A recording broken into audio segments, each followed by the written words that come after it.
Bonjour et à chacun et à chacune d'entre vous. Mon nom est Paul-André Durocher. Je suis l'archevêque de Gatineau.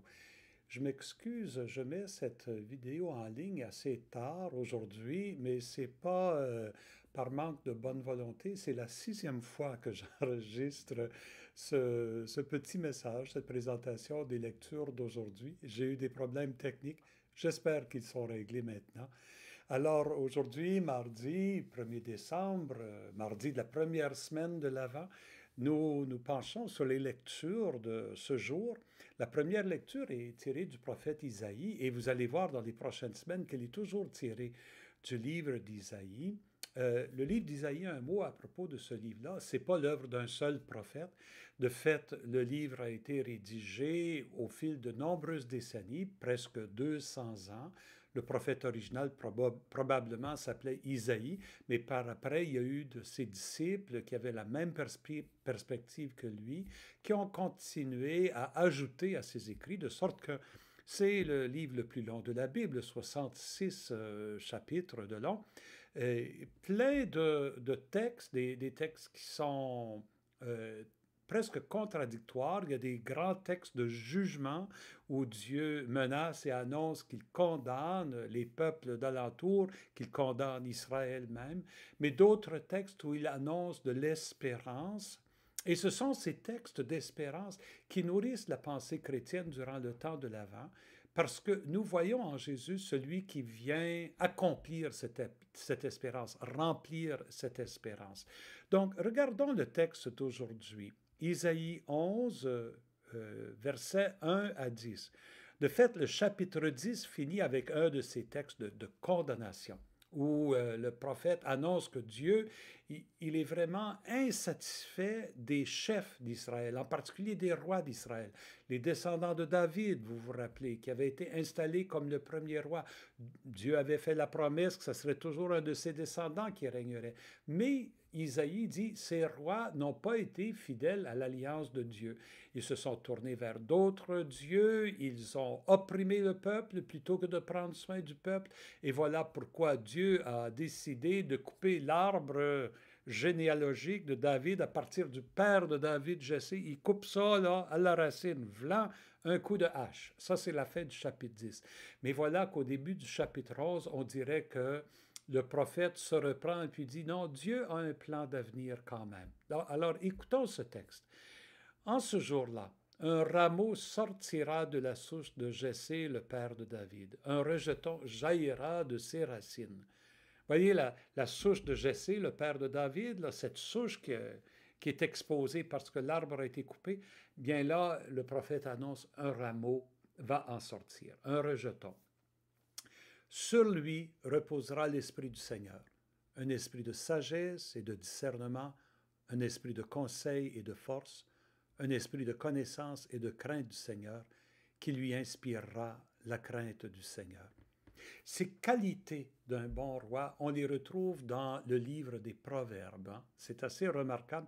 Dans le livre des Proverbes, la sagesse incarnée dit « Voici ce que je donne avec moi-même au roi pour qu'il puisse gouverner sagement. » Et tout ça est enraciné dans la crainte du Seigneur, le respect de Dieu. Donc le respect de Dieu, de sa parole et de son alliance. Voilà la première règle. Un bon roi doit être enraciné et respecter cette alliance-là. Et avec ça viendra les dons qui lui permettra d'être vraiment sage, et en particulier dans ses jugements. Isaïe continue, il ne jugera pas sur l'apparence, il ne se prononcera pas sur des rumeurs, mais il jugera les petits avec justice, avec droiture, il se prononcera en faveur des humbles du pays. Remarquez, hein, c'est le roi doit s'occuper d'une façon particulière de qui? Des petits, des pauvres et des humbles.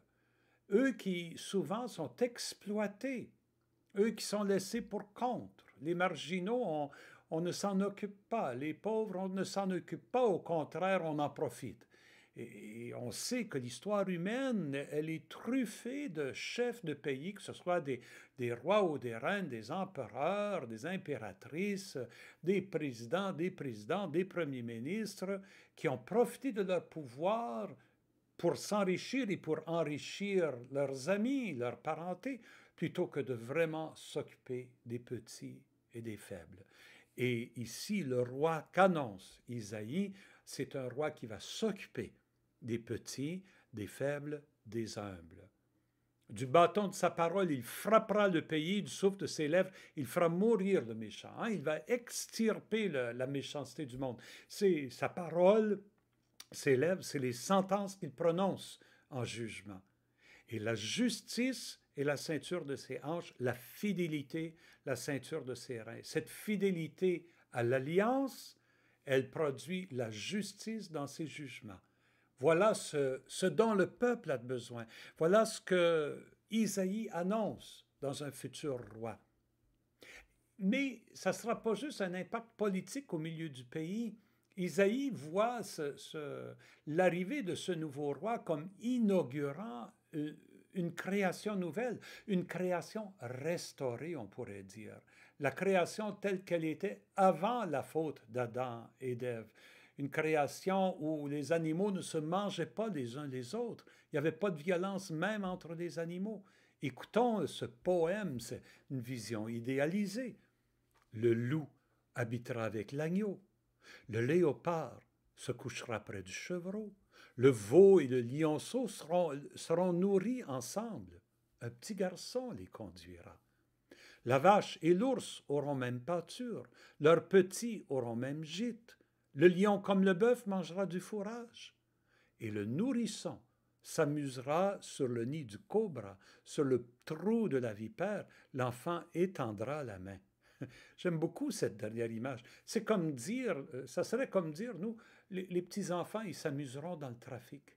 Ils n'ont pas besoin de craindre, tout le monde sera attentif, tout le monde s'arrêtera, il n'y aura pas de mal. Hein? C'est irréaliste, on va dire. Et c'est irréaliste. Mais le prophète, il exagère dans sa vision pour dire Dieu veut transformer le monde. Dieu veut créer ce monde où les plus vulnérables, les plus petits ne souffriront pas, où la création elle-même sera en harmonie avec les plus faibles. Et Isaïe continue, il n'y aura plus de mal ni de corruption sur toute ma montagne sainte. Sa montagne sainte, c'est le mont Sion, là où Jérusalem est construit, là où se trouve son temple. Il n'y aura plus de mal ni de corruption dans cette ville, la capitale d'Israël, car la connaissance du Seigneur remplira le pays comme les eaux recouvrent le fond de la mer. La connaissance du Seigneur, une connaissance qui n'est pas intellectuelle, une connaissance qui vient d'une relation avec le Seigneur. Retenez ce mot, connaissance du Seigneur, ça va revenir dans l'Évangile.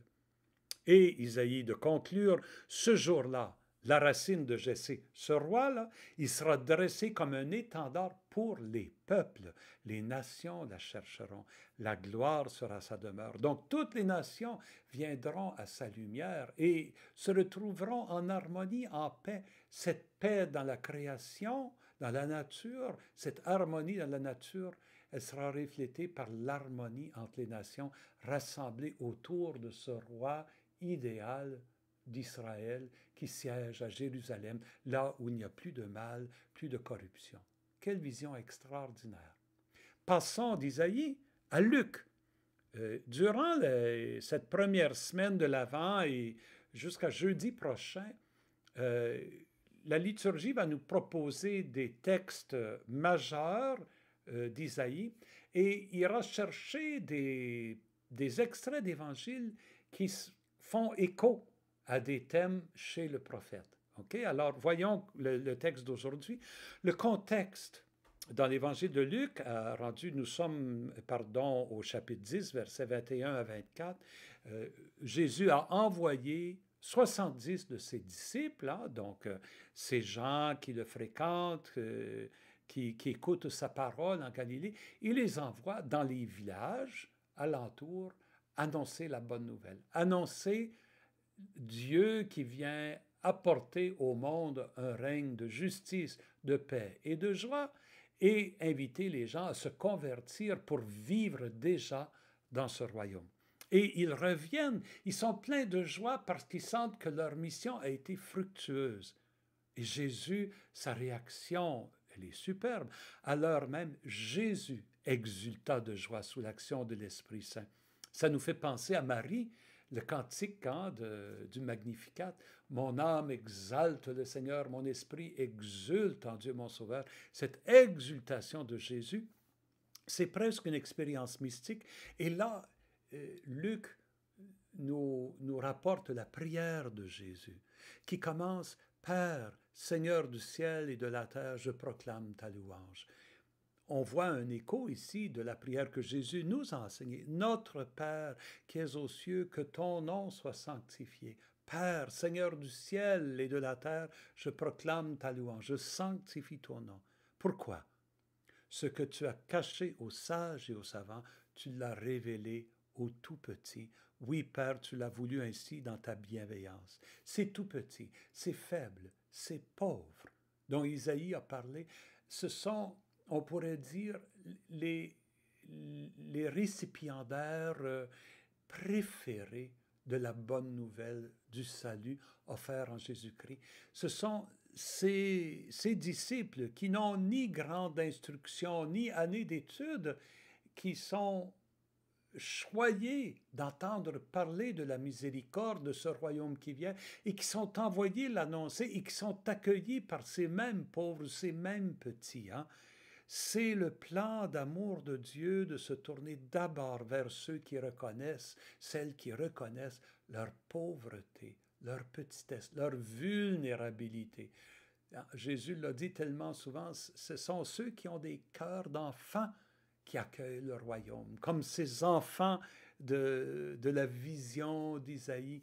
C'est à ces enfants-là, nous devons nous faire un cœur d'enfant pour accueillir ce message. Et Jésus continue, « Oui, Père, tu l'as voulu ainsi dans ta bienveillance, tout m'a été remis par mon Père. Personne ne connaît qui est le Fils, sinon le Père. Personne ne connaît qui est le Père, sinon le Fils, et celui à qui le Fils veut le révéler. » Une phrase qui semble tirer de l'Évangile de Jean. C'est vraiment un vocabulaire de l'Évangile de Jean. Ce n'est pas le genre de vocabulaire qu'on entend souvent dans l'Évangile de Luc ou de Matthieu ou de Marc.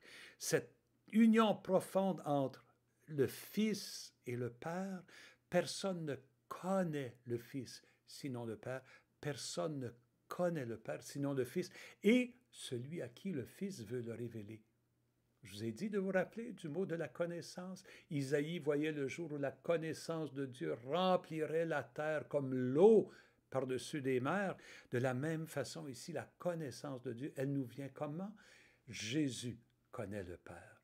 Jésus a la connaissance parfaite du Père, mais en venant au Fils, nous aussi, nous pouvons entrer dans cette connaissance, dans cette relation avec le Père. C'est ça la bonne nouvelle. En Jésus, nous pouvons retrouver cette harmonie, cette union profonde avec la source de toute vie qui est Dieu notre Père. Puis Jésus se tourne vers ses disciples et il leur dit, en particulier, « Heureux les yeux qui voient ce que vous voyez. » Car je vous le déclare, beaucoup de prophètes et de rois ont voulu voir ce que vous-même voyez, ne l'ont pas vu, entendre ce que vous entendez, ne l'ont pas entendu. Jésus est en train de dire, vous êtes heureux, c'est une béatitude, heureux parce que vous voyez ce que les prophètes avaient espéré voir.